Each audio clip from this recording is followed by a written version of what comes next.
They thought they were coming here to take part in relatively routine medical testing of a new Doctors drug. here have been dealing with an extremely complicated set of circumstances, ones they simply haven't come across before. They are suffering from major organ failure. 6 men remain seriously ill in hospital after taking part in trials for a new medicine. The next day, I'm just glued to the news. They had multiple organ failure, they were in intensive care unit.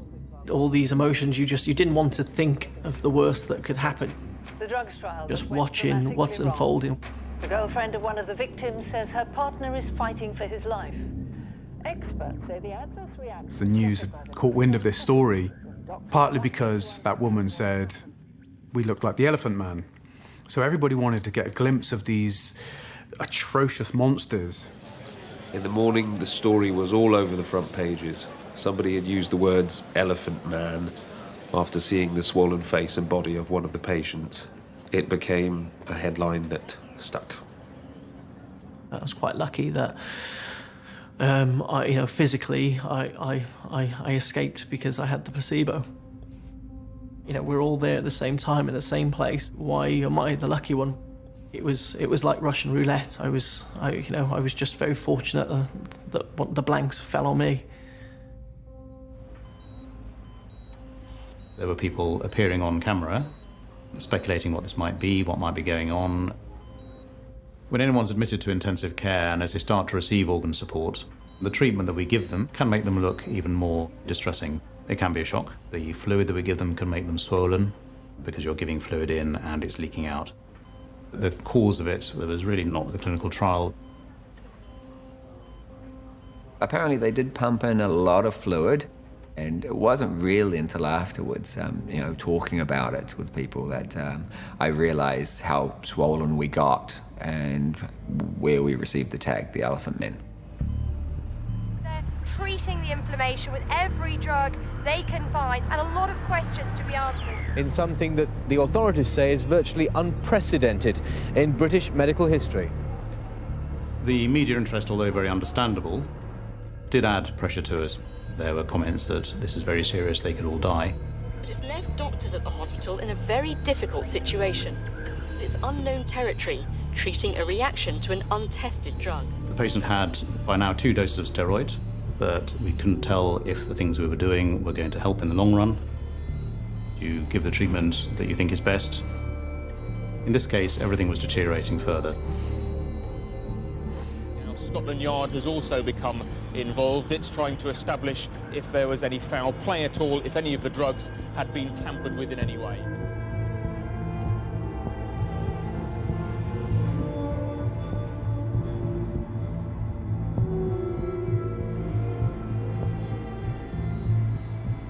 On the Tuesday morning, there was a phone call from the special crime unit in the police. Something had gone very much wrong with a clinical trial. A tragedy, a crisis that affected the lives of at least 6 young men. And I have never seen anything like this before. This was treated as a crime scene.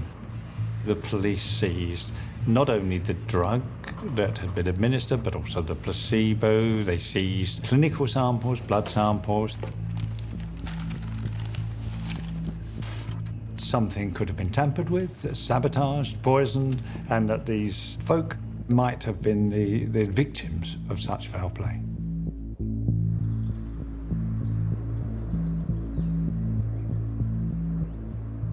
These drugs were seized and held under the rules of criminal evidence, so they came to us in sealed evidence bags. The first and basic level is that somebody made a mistake. It was the wrong drug, it had been mislabelled, it had been contaminated with something, it was the wrong strength. The basic pharmaceutical science of this drug had not been carried out properly. And of course, included in that list of possibilities is a possibility that someone had deliberately adulterated this drug.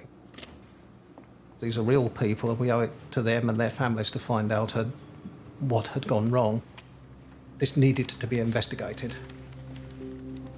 While doctors at the Northwick Park Hospital are trying to save the lives of the 6 volunteers, other experts are already trying to find out why they all suffered such extreme reactions to what should have been a routine test.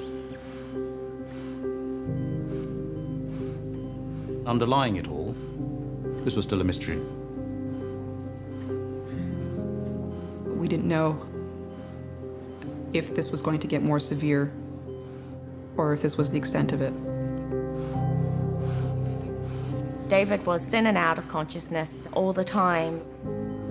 He had enough strength to sort of squeeze my hand, but that was about it. And then he kind of dropped off again. All the doctors could tell her was that they were doing as much for us as they could, but they had no certainty on what was going to happen next.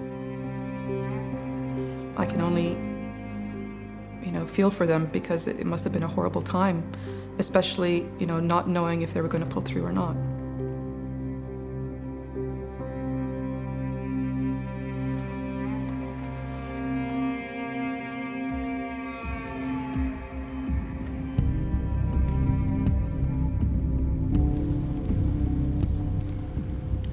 The first round of tests that were carried out were identity and purity tests.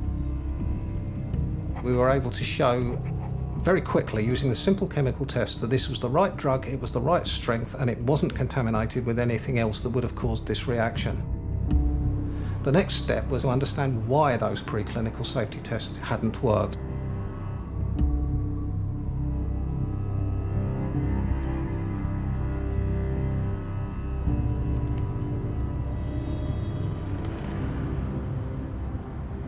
Six men remain in intensive care this morning after falling dangerously ill while taking part in clinical trials for a new drug. Suddenly, on Wednesday morning, we were doing a ward round and we said something's happened.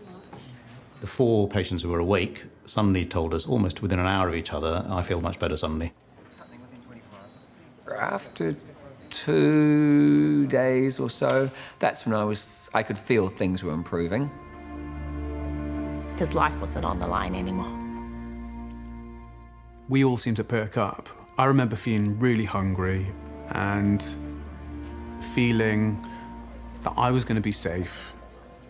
The fevers all went down at about the same time, and even the 2 patients who were already on ventilators who were in multi-organ failure, needing a lot of support, their fevers went down, some of their numbers started getting better.